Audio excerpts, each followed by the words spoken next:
नमस्कार। फैसला आ गया है इलेक्शन कमीशन का, हरियाणा विधानसभा चुनाव का। यानी जो कांग्रेस ने इल्ज़ाम लगाए थे कि 20 सीटों पर धांधली हुई है, इलेक्शन कमीशन ने वो फैसला दे दिया है। चुनाव धांधली पर क्या कहा आयोग ने? मशीनों में गड़बड़ हुई थी या नहीं हुई थी, जानेंगे। उससे पहले थोड़ा सा हम इस बात के लिए माफ़ी चाहेंगे कि यहाँ जो इलेक्शन की स्पेलिंग है इसमें एल की जगह के है, उसके लिए आप माफ़ करें। तो आगे देखते हैं। कांग्रेस ने हरियाणा चुनाव में ईवीएम की गड़बड़ी का दावा करते हुए चुनाव आयोग से 13 अक्टूबर को शिकायत की। ये तो आपको पता है कि 5 अक्टूबर को इलेक्शन था, 8 अक्टूबर को रिजल्ट आए थे। उसके बाद 13 अक्टूबर को कांग्रेस शिकायत करती है। कांग्रेस नेता पवन खेड़ा 20 सीटों पर शिकायत ईवीएम की गड़बड़ी को कहते हैं। उन सीटों पर जो शिकायत है वो उम्मीदवार, वहाँ के उम्मीदवार लिखित और मौखिक तौर पर दोनों तरह से करते हैं। कांग्रेस ने इसकी सूची चुनाव आयोग को भेजी है। खेड़ा ने ऐसा कहा कि यह अजीब है कि जिन मशीनों में 99% बैटरी चार्ज रही, उन्हीं सीटों पर कांग्रेस के उम्मीदवार हारे हैं। वहीं 60 से 70% बैटरी चार्ज वाली मशीन वे हैं जिन पर कांग्रेस उम्मीदवार जीते हैं, ऐसा पवन खेड़ा का कहना था। मतगणना के दिन कुछ मशीनें 99% और बाकी सामान्य मशीनें 70 से 60% चार्ज थी। अब थोड़ा सा उन सीटों के बारे में जान लेते हैं कि कांग्रेस ने किन किन सीटों के लिए कहा कि इनमें गड़बड़ियां हुई हैं। तो सबसे पहले बात कर लेते हैं रानिया की। रानिया सीट से इनेलो के अर्जुन चौटाला ने कांग्रेस के सौरमित्र को 4191 वोटों से हराया। जो 20 सीटों का कांग्रेस ने जिक्र किया उनमें से एक रानिया है। फिर पटौदी, भाजपा की बिमला चौधरी ने कांग्रेस के परल चौधरी को 46,530 वोटों से इस सीट पर हराया। पलवल, भाजपा के गौरव गौतम ने 33,669 वोटों से कांग्रेस के कर्ण सिंह दलाल को यहां से हराया है। और आपको पता ही होगा कि शायद कर्ण सिंह दलाल वो हैं, टिकट मिलने से पहले ही नामांकन इन्होंने भर दिया था। बरवाड़ा, भाजपा प्रत्याशी रणबीर गंगवा ने 26,942 वोटों से कांग्रेस उम्मीदवार रामनिवास घोडेला को हराया। पानीपत शहर, भाजपा के प्रमोद कुमार विज ने कांग्रेस के वरिंद्र कुमार शाह को 35,672 वोटों से हराया है। बल्लभगढ़, भाजपा के मूलचंद शर्मा ने कांग्रेस की बागी निर्दलीय प्रतिद्वंदी शारदा राठौर को 17,730 वोटों से शिकस्त दी। कांग्रेस पार्टी के उम्मीदवार पराग शर्मा चौथे स्थान पर रहे, उन्हें 10,000 से भी कम वोट यहां से मिले हैं।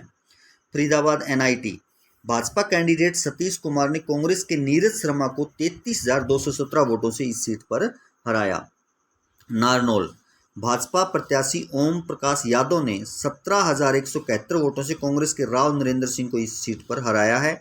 करनाल, भाजपा के जगमोहन आनंद ने 33,652 मतों से कांग्रेस प्रत्याशी सुमिता विर्क को यहां से मात दी है। डबवाली, इनेलो उम्मीदवार आदित्य देवीलाल ने 610 वोटों के अंतर से कांग्रेस उम्मीदवार अमित सुयाग को इस सीट पर हराया है।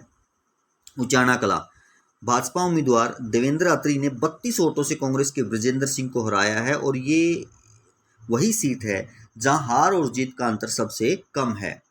घरौंडा, भाजपा के उम्मीदवार हरविंदर कल्याण ने कांग्रेस के वरिंदर सिंह राठौर को 4,531 मतों से हराया। कोसली, भाजपा उम्मीदवार अनिल यादव ने कांग्रेस के जगदीश यादव को 17,209 मतों से इस विधानसभा से हराया है। बादशाहपुर, भाजपा के राव नरबीर सिंह ने कांग्रेस कैंडिडेट वर्धन यादव को 60,705 वोटों से शिकस्त दी है।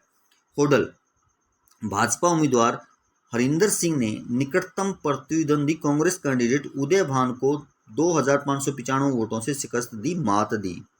कालका, भाजपा की शक्ति रानी शर्मा ने कांग्रेस के प्रदीप चौधरी को 10,883 वोटों से यहां से हराया। इंद्री, भाजपा के रामकुमार कश्यप ने 15,149 मतों से कांग्रेस के राकेश कंबोज को हराया है। बड़खल, भाजपा के धनेश अदल खां ने 6,181 मतों से कांग्रेस के विजय प्रताप सिंह को हराया है। नलवा, भाजपा के रणधीर पनियार ने 12,144 वोटों से कांग्रेस के उम्मीदवार अनिल मान को हराया है। तो ये वो 20 सीटें हैं जिन 20 सीटों पर कांग्रेस ने इलेक्शन कमीशन को लिखित और मौखिक रूप से शिकायत की कि इन सीटों पर गड़बड़ियां हुई हैं। अब इलेक्शन कमीशन का जो फैसला आया है वो भी एक बार सुन लें, देख लें। चुनाव आयोग यानी ईसी इलेक्शन कमीशन ने मंगलवार को कांग्रेस के हरियाणा विधानसभा चुनाव में धांधली के आरोपों को खारिज कर दिया, यानी सिरे से खारिज कर दिया। इलेक्शन कमीशन ने 1600 पेज के जवाब में आरोपों को निराधार और तथ्यहीन बताया, यानी 1600 पेज का जवाब इलेक्शन कमीशन ने दिया है और सारे आरोप कहा है कि निराधार और तथ्यहीन है, और फटकार भी लगाई है कांग्रेस को। आयोग ने कहा, मतदान और मतगणना जैसे संवेदनशील समय के दौरान गैर जिम्मेदाराना आरोप लगाने से अशांति और अराजकता पैदा हो सकती है। आयोग ने पिछले 1 साल में 5 मामलों का हवाला देते हुए कांग्रेस पार्टी को नसीहत दी और कहा कि आरोप लगाने में सावधानी बरतें और बिना किसी सबूत के इलेक्टोरल ऑपरेशन पर आदतन हमला करने से बचें। अब कांग्रेस को तो फटकार लग चुकी है, इलेक्शन कमीशन का फैसला आ चुका है। अब आप लोग, जनता है, जनता तो सब जानती है, पब्लिक है जी, सब जानती है। तो आपकी इस विषय में क्या राय है कि ये वास्तव में फैसला सही है, या आपको लग रहा है कि कहीं कहीं थोड़ा बहुत ऐसा कुछ हुआ होगा? तो आप अपनी राय कमेंट्स बॉक्स में दे सकते हैं। धन्यवाद।